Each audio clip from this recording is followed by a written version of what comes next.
நான் கொடுக்கவிருக்கும் இந்த அருள்வாக்கு உன் விதியை முழுவதுமாக மாற்றக்கூடியது. முழுமையாக கேட்டு பலனை முழுமையாக பெற்றுக்கொண்டால் உனக்கு நல்லது. வாழ்க்கைக்கு 3 உண்மைகள் மிகவும் முக்கியமானது. மாற்றங்கள் தவிர்க்க முடியாதது. எது நின்று விடுகின்றதோ அது சிதைவடையும். மாற்றம்தான் வளர்ச்சி. நம்பிக்கைதான் உயிர். அது இல்லாததால் பாதை இருளாக இருக்கும். அது இருந்தால் பாதை வெளிச்சமாகும். அன்புதான் நம்மை காக்கக்கூடிய சக்தி. உலகம் எப்படிப்பட்டதாக இருந்தாலும் அன்பு உன்னை தவறான வழியில் எப்பொழுதுமே செல்ல விடாது. என் பெயரை தினமும் 108 முறை சொல். அது உன்னுடைய மனம் மற்றும் பாதையை சுத்தப்படுத்திவிடும். உன்னுடைய எதிர்காலத்தை நான் தங்கமாக மாற்றக்கூடிய அளவிற்கு அது மினுமினுப்பை பெற்றுவிடும். முருகனுடைய நேரடி அழைப்பை இன்று நீ ஏற்று நடந்திருக்கின்றாய்.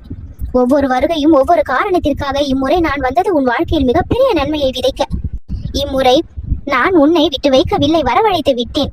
மீண்டும் வராது என்று நீ நினைத்துக் கொண்டிருந்த விஷயங்கள் எல்லாம் இப்பொழுது உன் பாதைக்கு தானாக வரும். அதுதான் உன் விதியின் உச்சகட்டம். உனக்கென நான் கொடுக்கும் வாய்ப்புகளை எல்லாம் சரியாக அடையாளம் கண்டு அதை பொன்னாக மாற்றி விடுவாய். எந்த சிரமமும் இல்லாமல் உனக்கு கிடைக்க வேண்டியது தானாக உன்னை வந்து சேர்ந்து விடும்.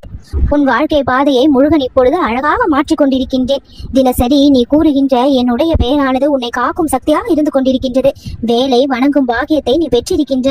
வேல்மாறலை படிக்கும் பழக்கத்தை தொடர்ந்து வைத்துக்கொள். அது உன்னை எல்லா சிக்கல்களில் இருந்தும் காப்பாற்றி உன்னை வழி நடத்தக்கூடியது. பயப்படாமல் இரு, நான் உன் பக்கம் இருக்கின்றேன். நீ எதிர்பார்த்ததை விட பெரிய நன்மைகள் தான் உன்னை வந்து சேரும். நீ கேட்டதை எல்லாம் கொடுத்திட இந்த கந்தனுடைய ஆசீர்வாதம் இருக்கையில் எதை பற்றிய கவலை உனக்கு வேண்டாம். இனி நிம்மதியாக நீ உறங்குவாய். நல்லது நடக்கும்.